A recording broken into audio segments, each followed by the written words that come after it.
Saudara-saudara, kalau kita sudah memuji-muji nama Tuhan dan kita yakin bahwa Tuhan kita adalah Tuhan yang luar biasa, Tuhan yang ajaib, Tuhan yang heran, Tuhan yang sungguh-sungguh mengasihi kita. Kalau saudara dan saya yakin dalam perkara-perkara seperti itu, sebetulnya orang Kristen itu ada rasa takut atau tidak? Hah? Sebetulnya orang Kristen itu ada rasa takut atau tidak? Tidak. Tapi kenyataannya takut enggak? Hah? Takut. Kenapa? Karena kurang percaya. Mengapa kurang percaya? Masalahnya adalah belum mengalami. Kalau saudara sudah mengalami, saudara akan percaya. Betul enggak? Sebab manusia ini selalu kalau tidak mengalami sendiri, tidak percaya. Lalu sudah menjatuhkan suatu vonis, menjatuhkan suatu argumentasi. Loh, bohong. Salah satu contoh, saya tadi barusan ngomong sama imam. Pak Yusa, katanya ada orang tanya, mobilmu tidak dibeli sama Silas gitu kok. Saya bilang, kapan tanyanya? Mungkin kalau tanyanya memang Silas belum beli, ya enggak. Tapi kalau tanyanya sekarang, ya sudah dibeli. Karena dibelinya itu setelah pulang dari retreat, jadi tanggal 3 atau 4, barusan dia introkal sama saya dan mengambil mobil itu dan dibeli dengan dia. Saya dikasih cek nama dia. Dan saya cek ini saya berikan teman saya untuk diuangkan. Jadi ada buktinya, bukan saya tok, ada orang yang membuktikan. Lah kalau Silas yang bilang tidak beli, lah suruh ketemu saya. Jadi dibuktikan segala sesuatu itu sebetulnya saudara, sebetulnya manusia itu hanya faktornya beda waktu dan situasi dan kondisi yang berbeda, ya toh? Karena kita itu terbatas. Pengetahuan dan pengertian kita itu cuma berbatas dengan waktu. Kalau nanti kita di dalam dunia roh, kita tidak akan terbatas. Karena apa? Karena kita segala sesuatu yang kita langsung inginkan terjadi dan jarak pun tidak ada.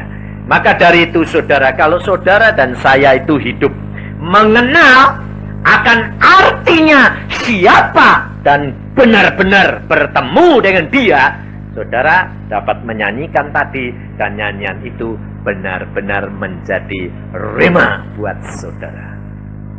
Karena apa? Karena Allah kita itu memang Allah yang luar biasa.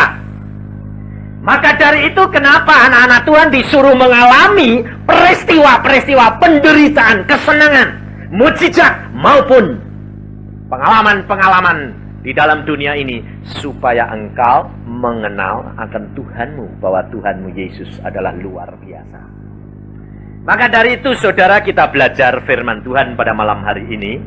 Apa yang Tuhan pesankan dan apa yang Alkitab katakan, dan itu menjadi pelajaran buat kita supaya kita menjadi dewasa. Jangan menjadi kanak-kanak terus di dalam Tuhan. Kita belajar di dalam 1 Tawarikh pasal 21. Kita belajar daripada Daud, orang yang disayang oleh Tuhan, orang yang sudah punya pengalaman dari muda dengan Tuhan, tetapi mengapa dia masih di hari tuanya pun dia masih harus menghadapi masalah demi masalah. Karena hidup di dalam dunia penuh dengan problema, tetapi orang Kristen sanggup mengatasi. Maka kita harus belajar supaya jangan sampai kita kalah. 1 Tawarikh 21 mulai ayat pertama. Iblis bangkit melawan orang Israel, dan ia membujuk Daud untuk menghitung orang Israel. Lalu berkatalah Daud kepada Yoab dan kepada para pemuka rakyat, pergilah, hitunglah orang Israel dari Beersheba sampai Dan bawalah hasilnya kepadaku supaya aku tahu jumlah mereka. Lalu berkatalah Yoab, kiranya Tuhan menambahi rakyatnya 100 kali lipat daripada yang ada sekarang. Ya Tuanku Raja, bukankah mereka sekalian hamba-hamba Tuanku? Mengapa Tuanku menuntut hal ini? Mengapa orang Israel harus menanggung kesalahan oleh karena hal itu? Namun titah raja itu terpaksa diikuti oleh Yoab. Maka pergilah Yoab menjelajahi seluruh Israel, kemudian kembali ke Yerusalem. Sampai di sini. Hal ini kalau saudara perhatikan, di sini dikatakan iblis bangkit melawan orang Israel dan ia membujuk Daud. Mengapa Daud dapat dibujuk dalam hal ini? Sebab selama hidup Daud dari kecil, dari mulai remaja dipilih Tuhan menjadi raja, sampai dia hidup dan membangun istana dan punya keluarga yang berbahagia, setelah itu tidak terjadi peperangan lagi. Peperangan-peperangan untuk memenangkan bangsa-bangsa di sekitar Israel sudah berhenti.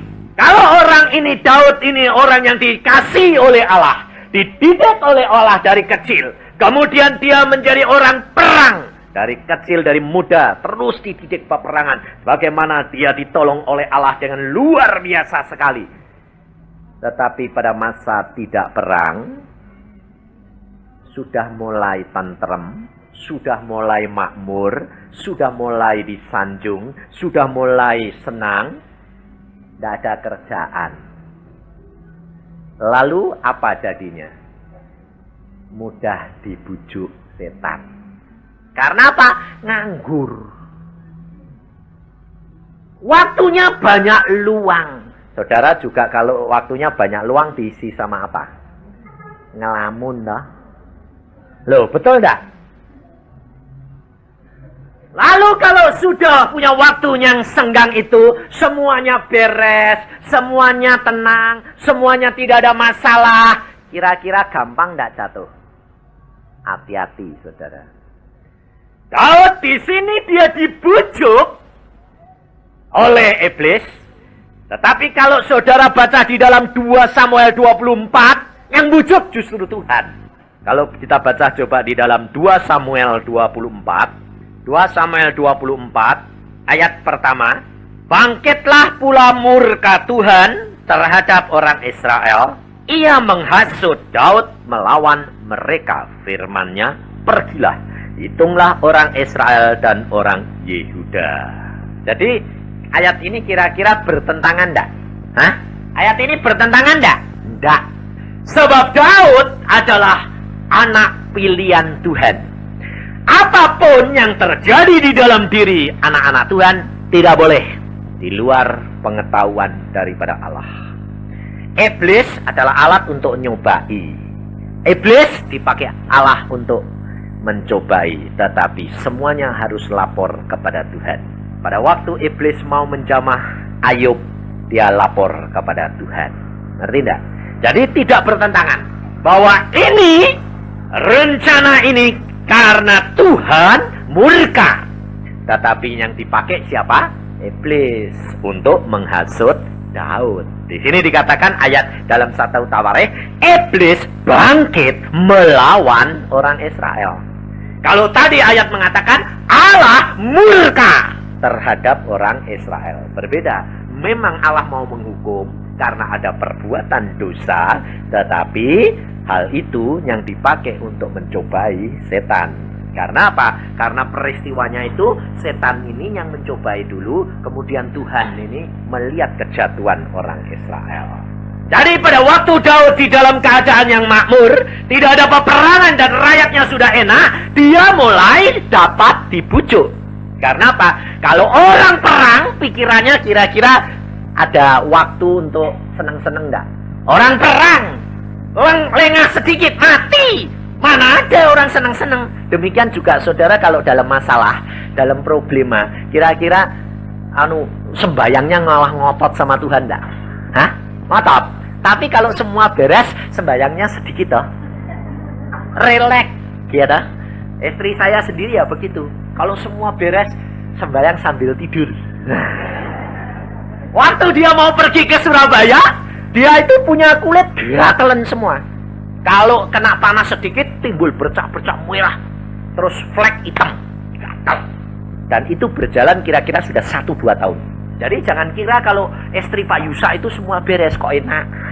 Hidup kekristenan itu bertanggung jawab sendiri-sendiri sama Tuhan. Nggak ada surga itu nunut neraka katut. Nggak ada. Saudara harus tanggung jawab. Istri saya juga bertanggung jawab sendiri. Pada waktu kami mau pergi ke Surabaya, saya jadi suami ini bingung juga. Di Bandung saja yang hawanya sejuk, kalau kena sinar matahari dia keringetan, panas sedikit gatal semua. Lebih-lebih ke Jawa Timur panasnya kayak apa? Lah nanti kalau sepanjang jalan esek-esek. Wah. Lah lalu saya khotbah dia esek-esek. Orang lain kan lihat, loh istrinya Pak Yusa kok ribut sendiri. Sehingga pada waktu itu saya berdoa Tuhan, ini malah mau ikut ke Jawa Timur selama 2 minggu ini, apa ndak tambah jadi bubrah semuanya. Merah lalu hitam-hitam plek-plek lalu gatal terus gini ya sekesek. Saya sampai bilang gini, Tuhan, ini kalau menurut rasio saya ini ndak cocok. Wong orang begitu kok malah pergi ke tempat yang justru menyebabkan penyakit bertambah. Waktu saya berdoa Tuhan mengatakan, aku akan bertindak. Saya bilang, amin. Apa sih Tuhan masalahnya? Akar pahit yang ada di dalam hati itu harus keluar. Lalu saya bilang sama dia, akar pahitmu itu apa toh? Saya tidak menyadari bahwa sebetulnya akar pahit yang ada di dalam hati dia itu yang nanam itu saya. Tapi dulu nanamnya itu dulu waktu pacaran, waktu baru kawin, tak lupa sudah. Sekarang sudah tua ini kita saling mengasihi sudah lupa. Tapi saudara tahu, yang ada tertanam di dalam hati yang dalam itu kadang-kadang muncul. Kalau satu pohon akarnya masih, kadang-kadang bisa tumbuh, betul enggak? Maka dari itu, coba kita harus periksa diri. Jangan enak-enak. Kadang-kadang ke akar pahit sakit hati di dalam itu lupa kita sudah pendam, tapi tidak taunya itu kadang-kadang muncul. Dan sakit hati ini saya yang nanam. Kenapa? Karena saya terlalu cinta kepada keluarga kami. Keluarga saya itu terlalu akrab, sehingga setiap kali dia saya kalahin. Terhadap ayah saya, ibu saya, saudara saya, dia kalah. Lah, karena dia istri tapi dikalahkan terus, sakit hatinya. Jadi lalu ketemu saudara saya satu ini, yang tua ini, dia lalu timbul jengkel lagi. Lalu saya tanya, kamu ini sakit, akar pahitmu apa? Lah kamu toh yang nantem. Jadi, oh ya saya lapor sama Tuhan. Tuhan, ampuni saya yang menyebabkan. Tapi aku kan sudah minta ampun sih Tuhan. Ya justru itu, sekarang aku nanti bertindak. Nah, sejak itu saudara apa? Dia karena dia mau pergi, dia berdoa sungguh-sungguh dan rajin. Dia sudah berdoa, sudah minta, tapi kok tidak sampai-sampai. Karena apa? Karena kemauan ada, tetapi tindakannya ini setengah-setengah. Apa? Kalau tengah pagi-pagi jam 4, jam 4 dibangunin Tuhan, sembahyang, ya Tuhan, tapi sama tidur. Saya tanya, kamu kalau dibangunin Tuhan sembahyang kok sama tiduran? Aku kalau bangun, nanti tidur lagi itu susah. Tapi kalau aku sembahyang sama tiduran, langsung les lagi. Lah itu tidur atau sembahyang? Saya bilang, sembahyang loh. Tetapi belakangan ini saya senengnya apa? Sebelum pergi ke Surabaya, tiap pagi dia duduk sembahyang. Saya bilang, tumben. Lalu Tuhan, itulah tindakan. Dan saudara tahu, justru dia pergi ke Jawa Tengah, semua gatal-gatalnya sembuh total. Sembuh total, bersih. Sampai saya bilang, lah ya secara akal malah menjadi, tapi ternyata menurut firman sembuh. Karena apa? Allah yang maha kuasa yang melakukan. Maka dari itu saudara, hidup kekristenan itu adalah hidup pengalaman pribadi dengan Yesus. Dan engkau harus tumbuh terus. Demikian juga kita harus waspada. pada waktu kita tidak berperang, pada waktu kita tidak punya masalah, pada waktu segala sesuatu baik, justru itu hati-hati. Karena perkara-perkara itu sudah ditulis oleh firman Tuhan di dalam Alkitab ini untuk menjadi pelajaran bagi kita. Daud di dalam masa-masa yang damai sejahtera, dia terbujuk. Dia terbujuk untuk menghitung jumlah orang perang. Bukan jumlah penduduk, jumlah orang perang yang dihitung. Kenapa? Kenapa hanya menghitung jumlah orang perang? Modal untuk orang yang diajak berperang menjadi satu hukuman dan kesalahan dan dosa. Karena itu mengandung ketidakpercayaan. Dia mau tahu rakyatnya jumlahnya berapa juta yang dapat diajak oleh dia berperang. Maka dari itu perintah dia ini sebetulnya kecil menurut Yoab panglimanya. Tetapi karena dia raja, perintah ini harus dijalankan. Dan hal ini mendatangkan hukuman dari Tuhan. Mengapa hanya soal begitu saja dihukum oleh Tuhan? Tuhan berkata, yang diberi banyak dituntut banyak, yang diberi sedikit dituntut sedikit. Daud sudah mempunyai pengalaman bahwa dia ditolong oleh Tuhan. Pada waktu dia muda, dia belum mempunyai tentara. Dia berhadapan dengan Goliat, dia sanggup mengalahkan. Dia dengan tentara yang sedikit dia dapat mengalahkan orang Filistin. Karena Allah sendiri yang melepaskan tabuhan di depan dia. Pada waktu dia menyerang orang Israel mau berperang, Allah berkata, tunggu sampai bala tentara Allah berjalan di atas pohon kertau, baru kamu menyerang. Allah yang bertindak. Daud sudah mempunyai pengalaman secara pribadi dengan Tuhan. Mengapa sekarang dia menyandarkan dirinya kepada bala tentaranya, tidak kepada Allahnya? Ini loh saudara. Jikalau saudara sudah menyanyikan puji-pujian bahwa Allah kita adalah Allah yang luar biasa, dan Allah kita adalah Allah yang hebat, engkau harus punya pengalaman pribadi dengan dia. Setelah itu, jangan sekali-kali menyandarkan diri kepada manusia. Demikian engkau menyandarkan diri kepada manusia, engkau mendapatkan hukuman. Karena apa? Karena engkau sudah berubah setia. Maka pada waktu Daud dia menghitung, setelah selesai menghitung, apa yang didapatkan oleh Daud? Ayat yang ke-7. Tetapi hal itu jahat di mata Allah.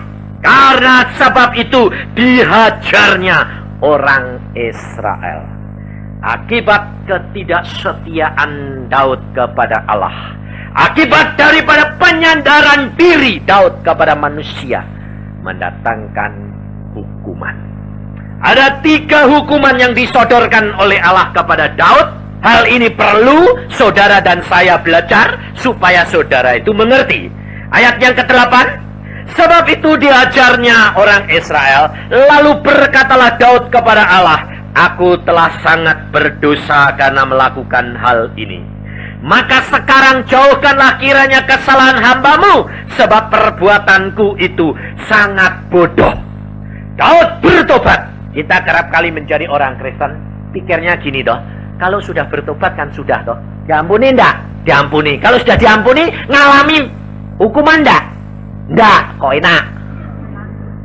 Ngalami bayar. Oh, saudara salah kok enggak bayar. Saudara harus bayar harganya, saudara tahu. Maka dari itu saudara menjadi orang Kristen, jangan menjadi orang Kristen yang cengeng. Kerap kali nyanyinya, Allah Maha Kuasa, Allah Perkasa, Allah perisaiku, pelindungku, gunung batuku. Lalu orang Kristennya nyumput terus. Ya dah, di belakang perisai Tuhan, kan Tuhan. Lalu tidak mau kerja apa-apa. Lalu jadinya apa? Jadi anak yang manja. Kalau jadi anak yang manja, akhirnya jadi anak peminta-minta. Sifat ceng anunya, mentalnya mental jebel. Kita harus menyadari Allah kita adalah Allah yang luar biasa.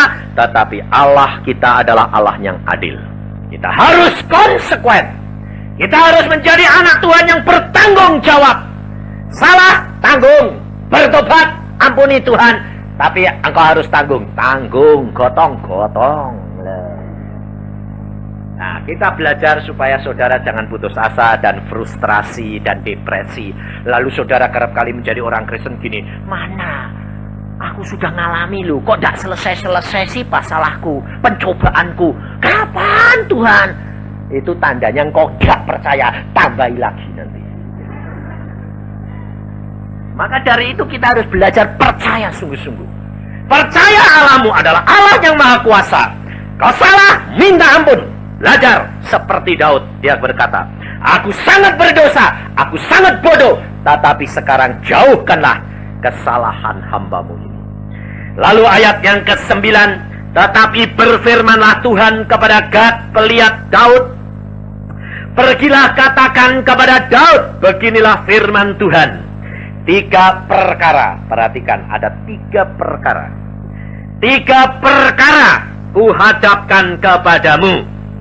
Pilihlah salah satu daripadanya, maka aku akan melakukannya kepadamu. Kemudian datanglah Gad kepada Daud lalu berkata ia kepadanya, beginilah firman Tuhan, haruslah engkau memilih 3 tahun kelaparan. Yang pertama, 3 tahun kelaparan, atau 3 bulan lamanya melarikan diri dari hadapan lawanmu, sedang pedang musuhmu menyusul engkau. Atau 3 hari pedang Tuhan, yakni penyakit sampar ada di negeri ini, dan malaikat Tuhan mendatangkan kemusnahan di seluruh daerah orang Israel. Ada 3 perkara yang Tuhan sodorkan kepada Daud. Kepada Daud Tuhan itu mengatakan begini, pilih 3 perkara ini. Tapi kerap kali kepada kita, Tuhan itu tidak nyodorin. Karena apa? Karena kalau saudara disodorin, milihnya apa? Nah, selalu berdoanya begini, Tuhan ampuni aku. Sudah diampuni, ya sudah toh. Nggak pernah bilang, ya janganlah Tuhan. Kalau ada sakit sedikit, loh aku sudah bertobat kok Tuhan, sudah minta ampun. Yang kata sakit ini loh, malah nyalain Tuhan. Ada 3 perkara saudara perhatikan. Kalau engkau berbuat dosa, ada 3 perkara. 1 adalah perkara seperti wabah. Kalau kelaparan itu kan alam yang tidak menghasilkan, betul enggak? Adanya kelaparan karena alam tidak menghasilkan, tanah itu menjadi tandus. Jadi alam, hukum alam ini berjalan di dalam diri kita. Dan lamanya 3 tahun. Jadi ada 3 perkara, jatuh kepada alam, jatuh kepada sesama manusia, dan jatuh kepada Allah. Maka kalau saudara perhatikan apa yang disodorkan oleh Allah ini dialami semua anak-anak Tuhan. Ada yang perkara setelah dia jatuh dalam dosa karena kurang percaya, kelihatannya baik, tetapi ternyata dia kurang percaya, berubah setia. Dan akhirnya usahanya menjadi kering. Tanahnya tandus, tidak menghasilkan. Lalu perdagangannya mundur, mulai kurang, ini salah, ini salah, ini salah. Itu utang gak bayar, ini ditagih malah mundur. Akhirnya menjadi kering. Ini adalah perkara-perkara hukum alam. Dan yang kedua, jatuh ke dalam tangan manusia yang lain. Firman Tuhan berkata, apakah engkau mau jatuh ke dalam musuhmu dan pedang musuh ngejar engkau terus? Nah, ini adalah yang kedua. Orang yang kurang setia kepada Tuhan, dia akan mengalami kejatuhan terhadap sesama manusia. Manusia-manusia itu menjadi kejam. Bahkan kadang-kadang kerap kali orang Kristen sendiri yang mengatakan dirinya Kristen lebih kejam daripada orang yang tidak mengatakan dirinya Kristen. Ya kalau kita nyanyi-nyanyi di sini ya, dalam Yesus kita bersaudara. Tapi kalau uangnya, apakah saudara? Engkau bilang begitu. Tapi kalau sudah utang, tidak bayar, coba. Mulut saudara bilang saudara ya saudara, duit enggak. Dan di sini Tuhan berkata, pedang musuh mengejar engkau. Dan engkau seolah-olah dijepit terus, dikejar terus, dan akan dibunuh. Tapi apakah Tuhan janji bahwa Daud bakal terbunuh? Tidak. Maka saudara menjadi orang Kristen harus waspada. Kalau perkara yang kedua ini datang kepadamu, musuh-musuhmu, manusia-manusia ini mengejar engkau, menjepit engkau, tidak usah khawatir, tidak bakal dia bisa menyentuh engkau. Karena apa? Firman Tuhan sudah berkata. Tapi engkau harus lari loh. Jangan lalu bilang, aku tidak bakal bisa mati kok. Ya, tobloso mati kamu. Maksudnya Daud di sini, maksud Tuhan kepada Daud, sedang pedang musuh. Di sini katakan ayat 12, 3 bulan lamanya melarikan diri dari hadapan lawanmu. Loh, jadi saudara harus melarikan diri. Jadi jangan dihadapi musuh mati. Larikan dirimu. Dan pedang musuh mengejar engkau terus. Tidak usah khawatir, ada masanya harus selesai. Berapa? 3 bulan. Ada batas waktu. Hukum alam ada batas waktu 3 tahun. Hukum jatuh ke dalam sesama manusia 3 bulan ada batas waktunya. Lalu yang ketiga, jatuh ke dalam tangan Allah, pedang Allah sendiri. Berapa? 3 hari. Angka 3, saudara perhatikan. Selalu 3. 3 tahun, 3 bulan, 3 hari. Ada batas waktu yang sempurna. Angka 3 adalah angka kesempurnaan Allah, Bapa, Putra, dan Roh Kudus. Kalau engkau diukur bahwa Allah sudah mengukur segala sesuatu sampai batas yang cukup, maka kita menjadi orang Kristen tidak usah takut. Yang penting kita belajar firman, lalu simak itu semuanya, lalu renungkan. Kalau kita yang menjadi Daud dan jatuh ke dalam kekurangsetiaan kita kepada Allah, ada 3 perkara ini akan menimpa kepadaku. Yang mana? Kalau hal itu engkau harus imani. Ada batas waktu akan selesai. Maka Yesus berkata melalui Rasul Paulus, ucapkan syukur dalam segala perkara. Yang penting hati kita tetap melekat kepada Dia, menyadari kekurangsetiaan kita kepada Dia. Minta ampun, Allah akan ampuni dan Allah akan menyelesaikan. Maka dari itu saudara, kita tidak perlu takut menghadapi segala perkara. Segala perkara ada batas waktunya yang harus dilalui setiap anak Tuhan. Tetapi kita harus belajar mengapa Daud itu terbujuk. Karena sudah tidak ada peperangan. Maka dari itu kalau saudara sudah semuanya beres, semuanya indah, semuanya baik, hati-hati. Jangan sampai kurang setia. Kedatangan kita kepada Tuhan ditambah, jam doanya ditambah, jam membaca firman-Nya ditambah. Karena semuanya sudah beres, masalahnya beres, tidak ada masalah, banyak waktu, banyak baca firman Tuhan, banyak berdoa, banyak memuji Dia, Allah memberkati. Inilah saudara, kehidupan kekristenan adalah hidup pengalaman yang nyata. Di dalam ayat selanjutnya, ayat 13. Lalu berkatalah Daud kepada Gad, sangat susah hatiku, biarlah kiranya aku jatuh ke dalam tangan Tuhan, sebab sangat besar kasih sayangnya. Tetapi janganlah aku jatuh ke dalam tangan manusia. Daud diberikan hak untuk memilih. Saya pun diberikan hak untuk memilih. Tetapi kerap kali kita belum tahu. Sehingga sudah dipilihkan Allah, sudah dipilihkan, itu jadi.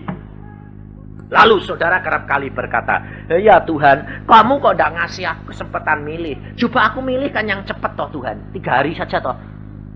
Nah, ya, tapi kalau saudara yang milih, belum tentu saudara kuat. Malah nanti jadi murtad. Sebabnya apa? Sebab di dalam Alkitab ini dikatakan, kalau kamu 3 bulan, nyawamu tidak terancam. Tidak mati, hanya terancam. Tapi kalau kamu jatuh ke dalam tangan Tuhan, kalau saudara nanti baca berapa? Dalam waktu 3 hari penyakit sampar ini menelan 70.000 manusia. Kalau jatuh ke dalam tangan Tuhan, Tuhan selalu menuntutnya apa? Mati atau hidup. Saudara mungkin tidak tahan. Sebab apa? Anak buah yang kena. Contohnya, saya sendiri pernah diuji Tuhan. Anak saya yang sakit. Lalu dokter mengatakan, mati. Dah tidak ada jalan lain. Mati, mati, mati. Lah, kadang-kadang saudara dipilihkan Tuhan itu, tetapi saudara bilang, aku milih saja sendiri. yang paling cepat. Lah, kalau nanti anaknya dituntut mati, saudara sanggup enggak? Bilang, loh ya kok anakku, aku jangan yang mati.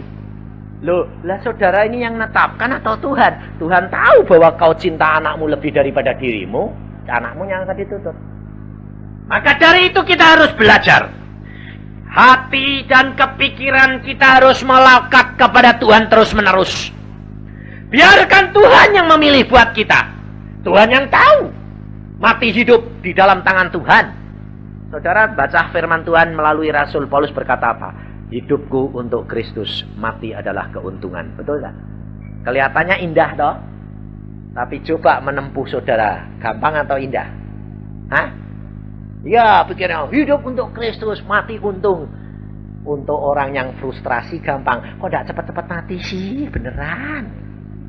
Tapi kalau kamu sedang jaya, sedang berkeberkatan, mau cepat mati enggak? Enggak toh? Kalau putus cinta mati ya? Iya. Soalnya apa? Patah. Tapi Yesus selalu menuntut kepada saudara yang terindah. Iman seseorang adalah diuji pada masa dia di dalam kesusahan itu, kesulitan itu adalah diuji jatuh atau tidak. Tetapi ujian itu tiba pada masa kesukacitaan. Kalau kamu dalam keadaan sulit, tidak bakal malah dicobai. Justru kamu dalam keadaan sukacita, pencobaan datang. Daud dalam keadaan sukacita, tenang, damai, sejahtera. Pencobaan datang, bujukan iblis datang. Iman percayanya diuji dan dia kalah karena tidak setia.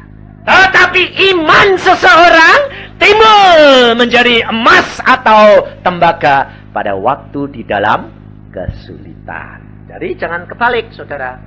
Kalau engkau diuji iman percayamu pada masa kesukacitaan, tetapi imanmu murni atau tidak didapati setelah mengalami penderitaan.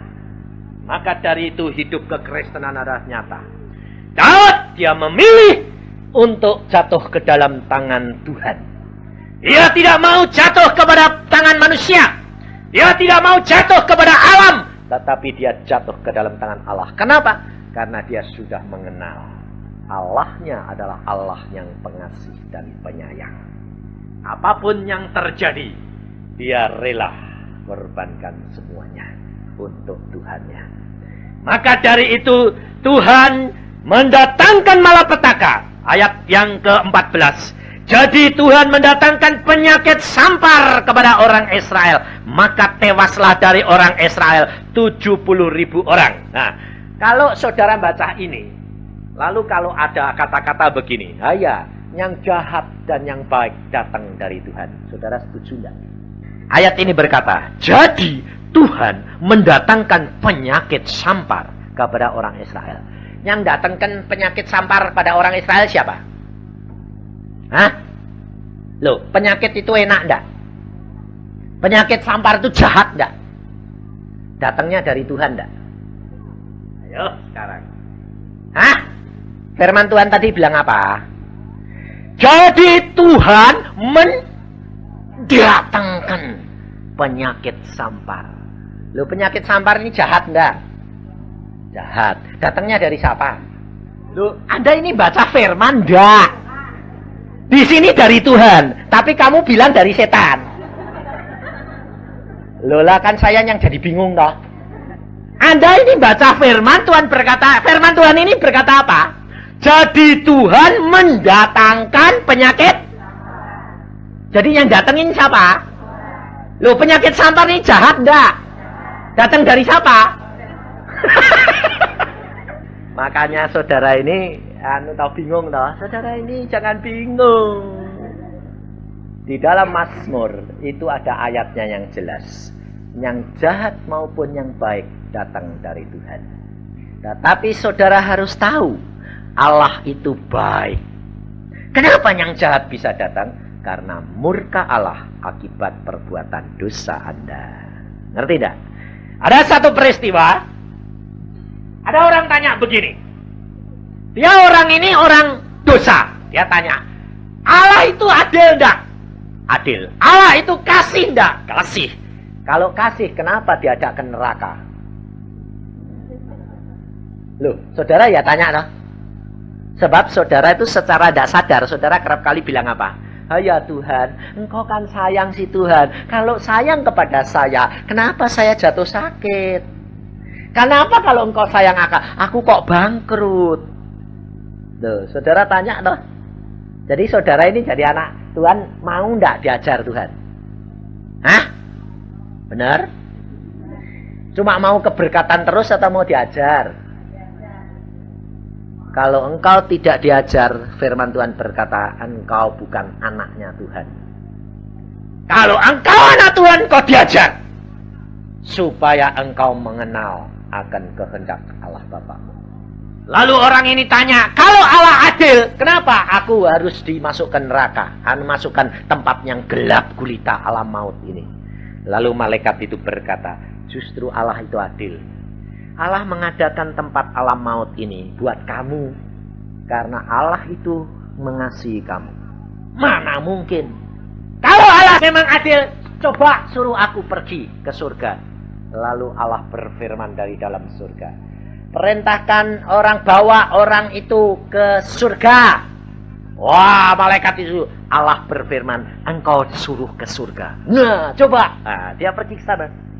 Tetapi pada waktu dia mendekati tahta Allah, terang Allah luar biasa, dia berkata, aduh, aku justru menderita di sini. Kenapa? Dosaku kelihatan semua. Setiap saat aku lihat, loh, aku berbuat ini, kakiku, mulutku, lidahku, tanganku, dosa-dosa. Aku dituduh terus-menerus. Siapa manusia yang senang dikupas dosanya? Saudara sendiri senang kalau dibeber dosamu di depan orang lain? Hah? Seneng enggak? Sakit enggak? Sakit. Lalu nyimpen dosa. Lalu orang ini bilang, aku udah bisa di tempat terang. Karena apa? Dosaku kelihatan semua. Semua orang lihat dosaku. Aku sengsara luar biasa. Aku lebih baik kembali ke tempat gelap. Kalau di tempat gelap, udah kelihatan. Dan aku menjadi ayem karena tidak dituduh terus. Lalu malaikat berkata, manusia, engkau tahu sekarang kenapa Allah menyediakan tempat yang gelap bagi kamu? Allah kasih atau tidak? Dia berkata, betul, Allah itu kasih.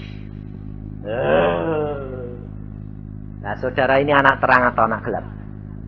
Mau kelihatan dosanya enggak? Loh, mau kelihatan dosanya enggak? Jadi kalau dikupas sama orang dosanya sakit hati enggak? Loh, jangan sakit hati, malah bilang Tuhan, loh masih kelihatan loh, ampuni, bereskan Tuhan. Loh, karena Tuhan sudah menyucikan darahnya. Jangan, tidak usah takut. Jadi kalau ada orang ngomong, wah beneran. Kalau ngomong, sebab kalau ngomong itu berarti kamu bisa koreksi, betul enggak? Kalau betul, tidak usah takut. Karena menderita, upahmu besar. Kalau kamu difitnah, dituduh, tapi kamu tidak berbuat, kan untung toh? Untung. Kalau kamu benar, Tuhan yang memberi, kamu difitnah. Yesus berkata, kau kalau menderita karena aku, upahmu besar. Jadi tidak usah sakit hati. Dan jangan lalu bilang, hukuman Tuhan orang itu. Loh, jangan. Itu saudara menghakimi. Ngerti enggak? Belajar bahwa Allah kita adalah Allah yang luar biasa. Kita harus belajar konsekuen. Kita harus tahu bahwa Allah kita itu adil. Dan dia membela orang yang benar. Tak usah peduli. Jangan lihat sesama manusia. Yang kelihatan baik belum tentu baik. Kelihatannya baik kalau kamu baik. Coba kalau kamu menyakiti hati dia, pasti dia kelihatan kalau dia tidak baik. Maka dari itu, saudara harus belajar melekat kepada Yesus. Tidak usah khawatir. Firman Tuhan selanjutnya berkata, langsung setelah ini terjadi, lalu Tuhan berkata apa pada malaikat? Pula Allah mengutus malaikat ke Yerusalem untuk memusnahkannya. Dan ketika hendak dimusnahkannya, maka Tuhan melihatnya, lalu menyesallah ia karena malapetaka yang hendak didatangkannya. Lalu berfirmanlah ia kepada malaikat pemusnah itu, cukup, turunkanlah sekarang tanganmu itu. Kenapa malaikat Tuhan ini pada waktu mau turun ke Yerusalem memusnahkan, Allah menyesal? Karena di Yerusalem ada Daud dan keluarganya. Daud sudah bertobat. Dan Daud saja itu dia hidup penuh dengan penyembahan kepada Allah. Dia lihat pertobatan daripada Daud. Dia lihat orang-orang yang bertobat kepada dia. Daud berkata apa? Ayat 17. Berkatalah Daud kepada Allah, bukankah aku ini yang menyuruh menghitung rakyat dan aku sendirilah yang telah berdosa dan yang melakukan kejahatan. Tetapi domba-domba ini apakah yang dilakukan mereka? Ya Tuhan Allahku, biarlah kiranya tanganmu menimpa aku dan kaum keluargaku, tetapi janganlah tulah menimpa umatmu. Daud sedia mengorbankan dirinya. Saudara tahu? Daud rela menanggung derita. Rasul Paulus pada waktu dia lihat bangsa Israel dihukum Allah, dia berkata apa? Tuhan, aku rela mati untuk bangsaku. Musa pada waktu dia melihat bangsa Israel hendak dimusnahkan oleh Allah, Musa berkata, Tuhan, musnahkan aku kalau engkau mau memusnahkan bangsa. Dia rela. Yesus rela. Saudara pun harus konsekuen. Saudara harus belajar sama dengan Yesus. Rela berkorban. Kalau engkau bertobat, engkau harus rela menanggung derita. Dan kamu katakan, Tuhan, aku mengucap syukur akan ajaran-Mu. Aku rela menanggung semuanya ini. Tetapi aku tahu engkau akan memberikan kekuatan dan kelepasan pada waktunya. Maka malaikat Tuhan pada waktu mau hukuman itu dijatuhkan Yerusalem, dia lihat orang yang berkorban. Ya, ingat akan pengorbanan anaknya Yesus Kristus yang akan terjadi. Dia tidak sampai hati. Dan akhirnya hal itu dibatalkan. Allah sendiri berkata, cukup, selesai sudah. Tapi kita harus belajar akibat apa yang didapatkan. Semua yang kelihatannya tidak enak diubahkan menjadi suatu berkat oleh Allah. Ayat yang ke-18 berkata, kemudian malaikat Tuhan menyuruh Gad mengatakan kepada Daud bahwa Daud harus pergi untuk mendirikan mezbah bagi Tuhan di tempat pengirikan orang Yebus itu. Inilah akibatnya, saudara. Akibat perbuatan dosa Daud, hukuman tiba, tapi Allah mengubahkan menjadi berkat. Tempat Yerusalem itu di tempat pengirikan dijadikan tempat pembangunan bait Allah. Pasal 22, saudara bisa lihat ayat pertama. Maka berkatalah Daud, disinilah rumah Tuhan Allah kita dan disinilah mezbah untuk korban bakaran orang Israel. Allah mengubahkan segala perkara menjadi berkat kalau saudara tetap mengucap syukur kepada Dia. Dan tempat itu menjadi tempat bait suci dibangunkan oleh Allah. Allah paling suka orang yang bertobat. Kita harus selalu periksa diri setiap saat. Ada satu perkara yang saudara dan saya harus belajar akan firman Tuhan ini. Coba kita baca di dalam ayat yang ke-16. Ketika Daud mengangkat mukanya, maka dilihatnyalah malaikat Tuhan berdiri di antara bumi dan langit, dengan di tangannya pedang terhunus yang diacungkan ke atas Yerusalem. Lalu dengan berpakaian kain kabung sujudlah Daud dan para tua-tua. Pada waktu malaikat itu tiba di Yerusalem, Daud matanya terbuka melihat penglihatan. Apakah penglihatan ini dilihat oleh seluruh penduduk Yerusalem? Tidak. Lalu apakah kata-kata daripada Daud ini bohong? Tidak. Kalau orang lain melihat Daud menyembah kepada Tuhan, kira-kira orang lain bingung tidak? Yang lihat, ada apa? Kok nyembah-nyembah? Lihat atas terus nyembah. Apa yang ada terjadi? Orang lain tidak lihat. Hanya Daud yang lihat, saudara. Dan Ornan, orang Yebus pun melihat. Kalau saudara baca di dalam ayat 20. Ketika ia memalingkan diri, dilihatnya lah malaikat itu. Keempat anaknya yang bersama-sama dengan dia menyembunyikan diri. Orang Yebus pun dia lihat. Kenapa? Allah membuka mata orang Yebus, bukan orang Israel. Dan Allah membuka mata Daud untuk melihat malaikat itu. Sebab Allah menghendaki tanah orang Yebus itu diserahkan untuk bait Allah. Kalau Ornan tidak melihat malaikat, dia tidak akan memberikan tanahnya dibeli oleh Daud. Mengapa? Karena dia akan mempertahankan tanahnya sampai mati. Allah punya rencana luar biasa. Kalau Allah sudah merencanakan, Allah akan mengerjakan. Biarpun dia bukan orang Israel, Allah sanggup memberikan penglihatan dan perintah untuk melakukan kehendak dia.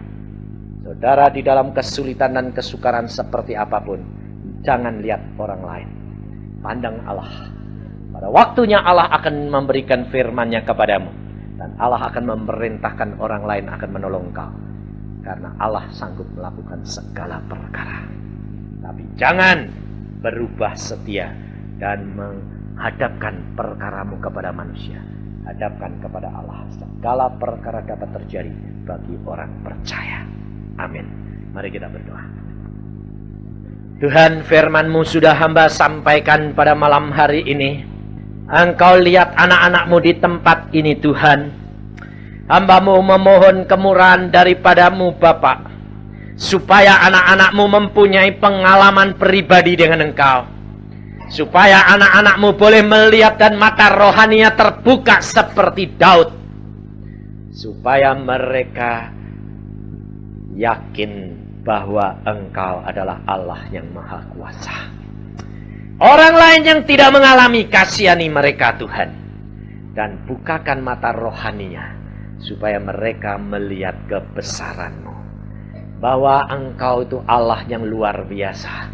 Allah yang menjanjikan untuk memperlihatkan, menampakkan pribadi-Mu kepada tiap manusia yang percaya kepadamu. Yang melakukan firman-Mu. Tuhan, hamba-Mu berdoa untuk anak-anak-Mu di tempat ini. Mari saudara, pada malam hari ini jikalau engkau mempunyai masalah, 3 perkara engkau akan sudah alami, yang mana orang lain tidak tahu. Tetapi saya percaya engkau tahu. Malam hari ini angkat tanganmu, katakan kepada Allahmu, Bapa, aku sekarang tahu bahwa masalahku ini semua datang karena aku yang kurang setia kepadamu. Tetapi aku tahu Tuhan, yang menimpa kepadaku sekarang ini ada batas waktunya. Dan aku percaya pada waktunya aku akan bebas. Dan Engkau memberikan kepadaku kemampuan untuk melepaskan diri dan menyelesaikannya. Karena firman-Mu yang sudah berkata, Tuhan, marilah kepadaku yang letih lesu dan yang berbeban berat. Aku akan memberi kelegaan kepadamu. Dan tanggunglah kuk yang aku pasang kepadamu. Karena kuk yang aku pasang itu ringan dan senang. Terima kasih Tuhan. Engkau lihat tangan-tangan yang diacungkan. Pada malam hari ini hamba-Mu minta di dalam nama Tuhan Yesus. Berikan kekuatan baru. Kau akan memberikan mereka kemampuan untuk menyelesaikan. Karena Engkau sudah angkat di atas kayu salib. Kau sudah mati untuk anak-anak-Mu di tempat ini Yesus. Dan hamba percaya pada malam hari ini akan terjadi kekuatan yang baru untuk mereka menghadapi masalahnya dengan kuasa dan wibawa Allah. Dan mereka akan dapat mengatasi. Dan pada waktunya kelepasan akan terjadi. Dan engkau mengubahkan semuanya menjadi bait Allah yang kudus. Terima kasih.